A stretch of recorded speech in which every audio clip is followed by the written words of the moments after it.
That last restoration video did get modest but overall good feedback, so here's another one, and maybe let's turn this into a series.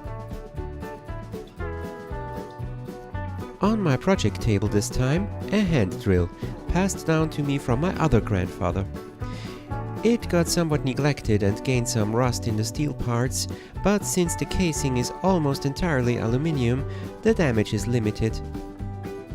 The only real issue it has is the chuck, where the 3 wedges lost their spring. Literally. They should be pushed open by 3 springs that have gone missing. I started by disassembling the whole thing. Yuck. Age-old oil and grease. Need to get rid of that stuff before adding fresh one. Challenge number 1. Get those gears out, which are held in place by... a nail? What gives? After this chance to use my new set of punches, the gears came out like 1, 2, 3, or rather like 2, 1, 3.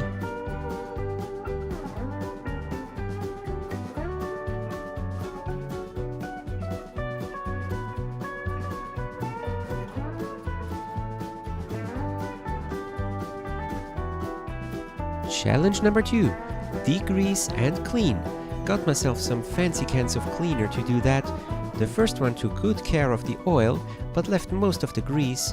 The second one, wow, that stuff also strips paint, and it did an awesome job on most of the grease.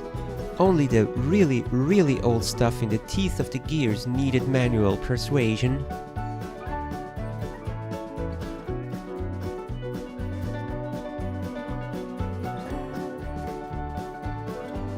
Besides missing the springs, the chuck also had some rough edges. Took care of those with a small file.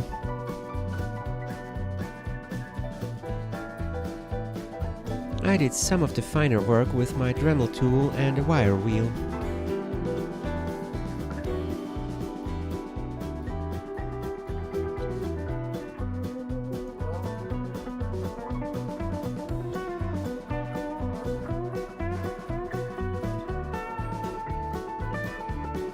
I decided to paint the housing in a fetching dark green and use some black paint I had around for the steel parts.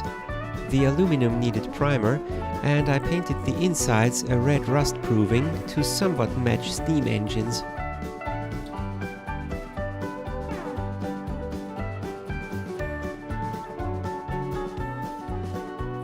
The bolts for the housing were in bad shape, but I discovered that I still had some brass ones around. Cutting those to length instead of fixing 3 different old ones seemed the nicer touch.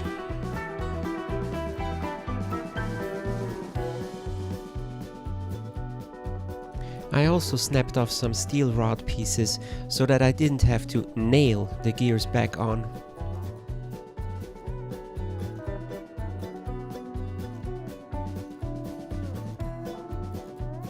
For the chuck, I searched my stash of springs, ordered some more and asked around in various places. No luck. I finally settled for an old cylinder lock which had almost fitting ones. The ball bearing for the spindle lost some balls during the disassembly. I thought I picked up all of them, but it turns out that about half were just some lead balls that belonged to another project. Another thing to fix was a bit of lateral play in the spindle. A washer would be nice, but the ready-made ones came in 2 sizes, too thick and way too thick. So, fabricating it is then.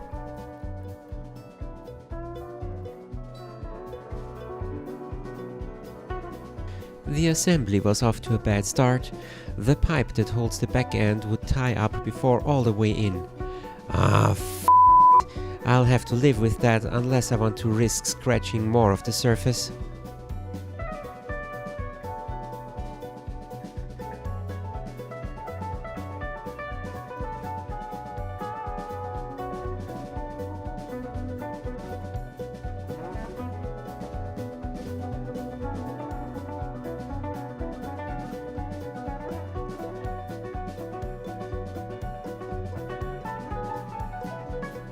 Well, one of the gears certainly has a bit of a wobble in the casting.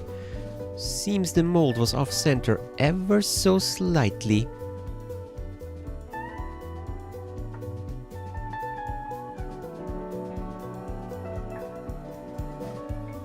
I couldn't get the pin all the way through the sprocket. I think I used the wrong of the two holes in the spindle after all. Anyhow, it's a snug fit and good enough.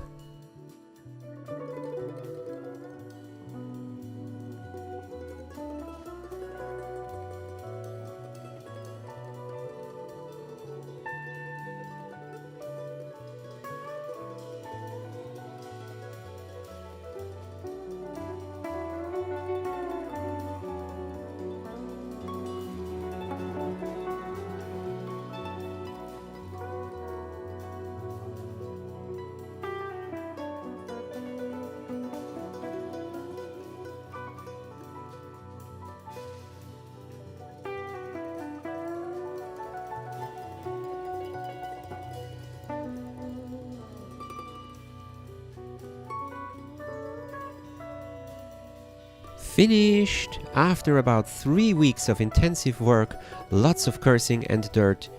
I like how it turned out, even though I still have to finish the bagpipe thingy and eventually replace the springs with some stronger ones. But it is working and looking shiny again.